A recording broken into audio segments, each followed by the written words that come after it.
Chairman of the Homeland Security Committee, Representative Mark Green. Mark Green, your thoughts hearing that report from Jason Jones? Well, we've been talking about this now in our 5-phase investigation for some time, and we just finished and published, effective today, the report from the phase 2, which was about cartel crime.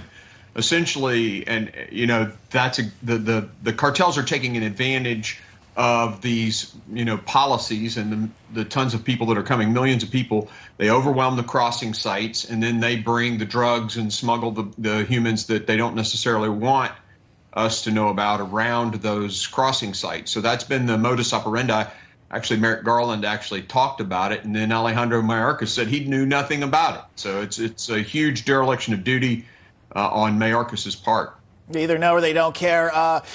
I want to talk about that buoy that was down there in the Rio Grande that Governor Abbott had installed, and President Biden sued to get it removed. And it wasn't that long, but I think in watching from Jason Jones' reports, that was an area vulnerable to crossings. And I think it's important to note, Governor Abbott's trying to do something. He's trying to put a stop to this. He thought that buoy system was what he needed. Well, then you have the president remove it. I think it's a bigger representation of just complete chaos down there and the Biden administration not wanting to do enough.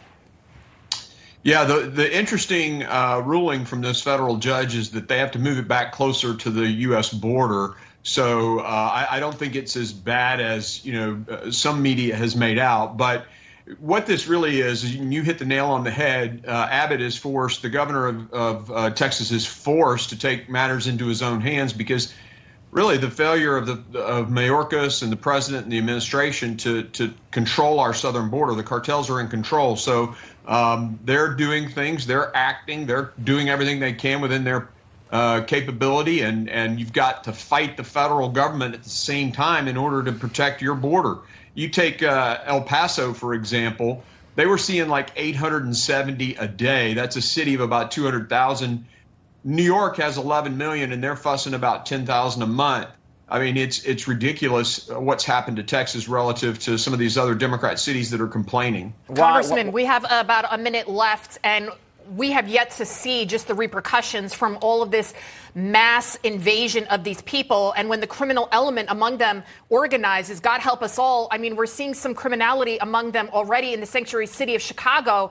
Several asylum seekers, that's what they call them, are in separate incidents. They were arrested for battering and threatening police officers. They're beating up cops.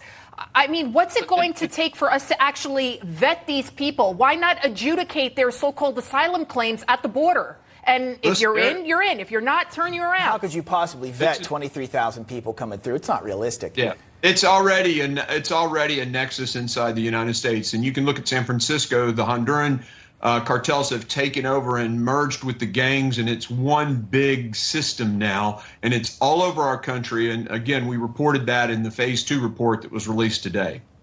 All right.